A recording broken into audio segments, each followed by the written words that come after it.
अज एक खापी मुका छड़िए कि इस रोना हुसैन की याद विच कित्थों साबित है।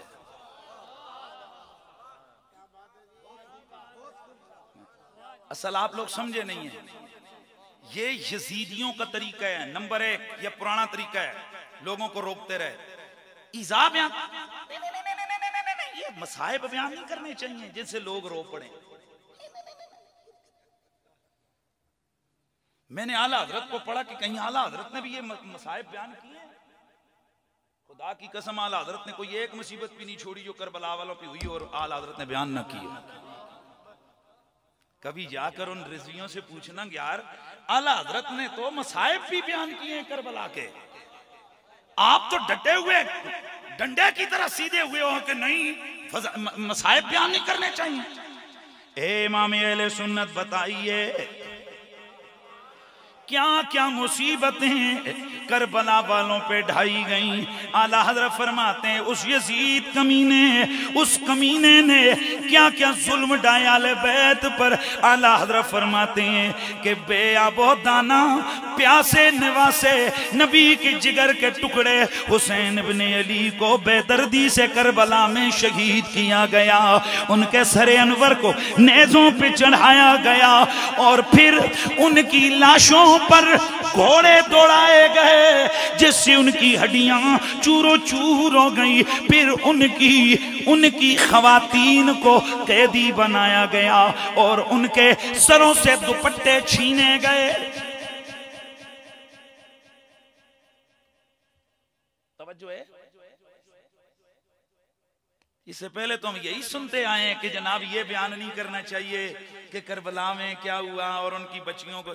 आला हजरत ने बड़ा वाज़ेह तौर पे फरमाया कि इन लानतियों कमीनों ने उन मुखद्दरात इस्मत की बेहुरमती की और उन्हें कैदी बना के दरबारे इब्ने ज़ियाद और दरबारे यजीद में ले जाया गया। मदीने के ऊपर अटैक किया यजीद की फौज ने। 3 दिनों तक मदीने की सरजमीन को फौज के लिए मुबाह करार दिया, जिसमें 10,000 से ज्यादा लोग शहीद कर दिए गए, जिनमें कई 100 सहाबा थे। 3 दिन यजीदी फौज ने मदीने की हुर्मत को पामाल किया और उनको ओपन इजाजत दी गई, जिसके साथ जो मर्जी करो। उन्होंने वहां मुखद्दरात इस्मत, सहाबा की बेटियों, सहाबा की बच्चियों, उन इज्जत वाले घरानों की औरतों के साथ ज्यादतियां की, जिसके नतीजे में 1000 से जायद नाजायज बच्चे पैदा हुए। ये सब बातें उलमा ने अपनी अपनी किताबों में लिखी। उस लानती कुत्ते कमीने यजीद के बारे में, जिसने अल्लाह के घर पे पत्थर बरसवाए, जिसने कई 100 सहाबा को शहीद किया, जिसने हुजूर की बच्चियों को बेइज्जती करके अपने दरबार में खड़ा किया। और हजरत सैयदा ज़ैनब जब दरबार यजीद में पहुंची, उनका जिस्म रस्सियों से जकड़ा हुआ था और उनके इतने लंबे सफर पे आप समझ सकते हो कि कपड़ों की क्या हालत और ऊपर गर्द और क्या से क्या मामला था। यजीद की बीवी दरबार में आई तो उसने जब ये हालत देखी तो कहा ये कौन है? बताया गया फातिमा की औलाद खड़ी है। यजीद की बीवी कांपने लगी और उसके चेहरे से नकाब उतर गया। यजीद कांपने लगा, कहने लगा चेहरा ढांप, नकाब कर। तड़प के कहने लगी यजीद की बीवी, अरे ओ बकवास, तुझे मेरी हया है, हुजूर की बच्चियों की हया नहीं है, कहां खड़ी की हुई है? 1000 जुर्म उस कुत्ते के एक तरफ हों, नबी की बच्चियों को इस तरह भरे दरबार में कैदी और मुजरिम बना के खड़ा करना और फिर सैयदा ज़ैनब सलामुल्लाह अलैहा आपको इस किस्म के जुमले कहना कि कैसी लगी तुम्हें जिल्लत, देख तेरे भाई के साथ हमने क्या किया। सैयदा ज़ैनब ने आगे से जवाब दिया, मैं उस तफसील में नहीं जा रहा, लेकिन इस कमीने ने वहां बैठ के इमाम अली मकाम के सरे अनवर पे छड़ियां मारी, जिससे आपके दंताने मुबारक पे छड़ियां पड़ी। हजरत अबू बरज़ा अस्लमी आपने फरमाया हाथ पीछे कर, इन होंठों को मैंने हुजूर को बारहा चूमते देखा है, इन दांतों पे मेरे नबी ने बारहा बोसे दिए हैं। हाथ हटा, छड़ी हटा, इन हाथों से।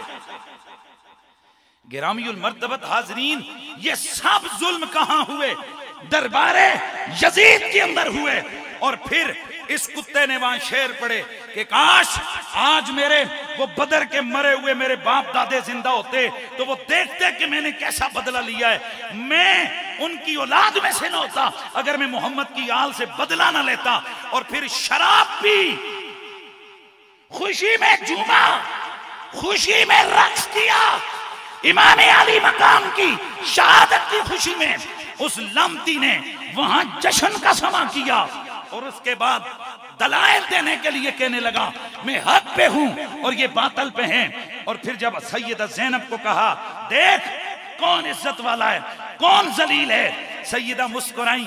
आपने फरमाया यजीद तेरे पास फौज है, तेरे पास कुव्वत है, तेरे पास दौलत है, तेरे पास हुकूमत है, लेकिन अल्लाह की इज्जत की कसम है तू हमारा जिक्र कभी मिटा नहीं सकता है।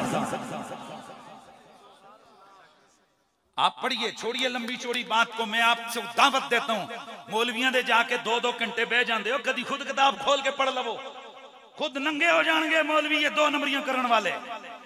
जाओ आले सुन्नत की मोतमद अलैह कुतब को पढ़ो, कुछ भी ना पढ़ना, सिर्फ ये पढ़ना कि सैयदा ज़ैनब ने दरबारे यजीद में खड़े होके खुतबा क्या दिया है। तुम्हारी आंखें खुली की खुली रह जाएंगी, क्योंकि वो खुतबा नहीं है, वो यजीद के करतूतों की एफआईआर है। यजीद के करतूतों की एफआईआर है। सैयदा ज़ैनब ने एक एक जुर्म उसके सामने बयान किया। वाह अली की बेटी, हाँ उनको पता था कि एक जमाना आएगा कुछ यजीदी ऐसे होंगे जो अपने बाप के हक में उसको क्लीन चिट देने की कोशिश करेंगे। सैयदा ज़ैनब ने फरमाया कि पीठ पीछे नहीं, मुंह पे सारी बातें करें, तमाम किताबों को उठाओ। एक किताब में भी नहीं है कि यजीद ने सैयदा ज़ैनब के लगाए हुए तराजात और उनके बयान करदा हकायक का इनकार किया। आपने फरमाया तूने मेरे भाई को बेआबो बयाना कत्ल किया, तूने हमारी तौहीन की, तूने हमें कैदी बनाया, और ये तेरे फौजियों में इस तरह मार मार के लाते रहे जैसे लोग जानवरों को मारते हैं। हम गिरते थे, ये हमारे जिस्मों पे लाठियां मारते थे, कोड़े मारते थे, इन्होंने हमें पूरे रास्ते में रस्सियों में जकड़ के लाया। ये सब बयान किया सैयदा ज़ैनब ने दरबार में अंदर खड़े होकर। यजीद कुत्ते ने बजाय इसके कि वो कहता जी मैंने नहीं किया वगैरह वगैरह कोई एक्सक्यूज करता, कहने लगा तुसी जलील होना सी हो गए हो। सारे बोलो अस्तगफिरुल्लाह। सैयदा ज़ैनब ने उस वक्त जो जुमले बोले, आपने फरमाया तूने कुरान नहीं पढ़ा, इन्नल इज्जत लिल्लाहि व लिरसूलिही व लिल मुमिनीन। इज्जत अल्लाह के लिए है, इज्जत रसूलुल्लाह के लिए है, इज्जत ईमानदारों के लिए है, और खुदा की कसम हम ही हैं जो सबसे ज्यादा हुजूर के करीबी ईमानदार हैं। जिस घड़ी यजीद ने ये जुमले सुने और भड़क उठा, कहने लगा देखो अगर तुम इज्जत वाले होते तुम्हारे भाई का सर यहाँ मेरे सामने पड़ा ना होता। अब ये बातें हो रही थी, ये फख्र कर करके कह रहा था ओ मेरा नाना होता, मेरा फुला होता, आज वो देखते मैंने क्या कारनामा सर अंजाम दिया है। ये बातें हो रही थी, इतने में मस्जिद के मीनार से आज़ान की आवाज आई, अल्लाहु अकबर, अल्लाहु अकबर, अशहदु अल्ला इलाहा इल्लल्लाह। जब मुअज्जिन पहुंचा, अशहदु अन्ना मुहम्मदर रसूलुल्लाह। सैयदा ज़ैनब आपने फरमाया यजीद अब बता ये अजान में नाम तेरे नाने का है या मेरे नाने का है?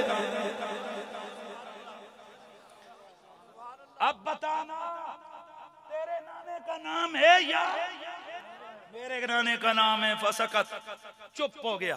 सिर्फ चुप ही नहीं हो गया, अब अल्लामा इब्ने असीर जज़री लिखते हैं, अल्लामा तबरी लिखते हैं, अल्लामा इब्ने कसीर लिखते हैं, बड़े बड़े उलमा लिखते हैं। अब शर्मिंदा हुआ, उसके बाद फिर ड्रामा करके रोने लगा। ये 2 नंबर यजीदी मौलवी ये वाले जुमले बयान करते हैं, पिछले नहीं। कहते हैं देखो जी वो तो हुसैन दा जिक्र सुन के रो पिया सी ना। अल्लामा इब्ने असीर और दीगर उलमा लिखते हैं रोया हुसैन पे नहीं, पछताया इस बात पे जिस हुकूमत के लिए सब कुछ किया था वो तो अब मेरे पांव से तख्त खिसकने लग गया। क्योंकि बड़े दरबार में सैयदा ज़ैनब के खुतबे ने आग लगा के रख दी थी। हकायक जहां बोलते हैं ना तो वहां आग, आए हाय सुभान अल्लाह की आवाज है, वहां पर आग। मेरे दोस्तों ये यजीद लमती कमीना, ध्यान है, ये यजीद लमती कमीना, मैं तो इसे कुत्ता भी ना कहूं, मेरे कुत्ता अगर हो मैं कुत्ते को यजीद कह के कभी ना बुलाऊं, बल्कि मेरा कुत्ता हल्का हो जाए, मेरा कुत्ता पागल हो जाए, मैं उस कुत्ते पागल कुत्ते को भी कभी यजीद कह के ना बुलाऊं, क्योंकि मुझे ये डर है कि कभी ये कुत्ता बारगाह रब्बुल इज्जत में क़यामत वाले दिन एहतजाज ना कर ले। रब्बा सोनिया मैं कुत्ता जरूर था लेकिन तेरे नबी की आल का कातिल तो नहीं था। मेरे दोस्तों बस मैं बात को इख्तिताम की तरफ लाने लगा हूं। मैंने आयत पढ़ी हुई है, मैं उसकी तरफ आने लगा हूं। सिर्फ मैं ये बताना चाह रहा था कि ये जो यजीदी एक तहरीक चली थी बड़ा अरसा पहले, अब उसके पर पुर्जे खुलने का वक्त आया हुआ है। अब वो कुछ जाने में और कुछ अनजाने में यजीदियों वाली बोलियां बोल रहे हैं। मेरे दोस्तों बड़ा होशियार रहना है, अपने अंदर एक जज्बा रखना है कि मोहब्बत का तकाजा यह है कि महबूब का दोस्त भी महबूब होता है और महबूब का दुश्मन भी दुश्मन होता है। इसलिए जो हुसैन का गुलाम हो वो यजीद की हिमायत कभी नहीं कर सकता। हुसैनियत यजीदियत मुर्दाबाद।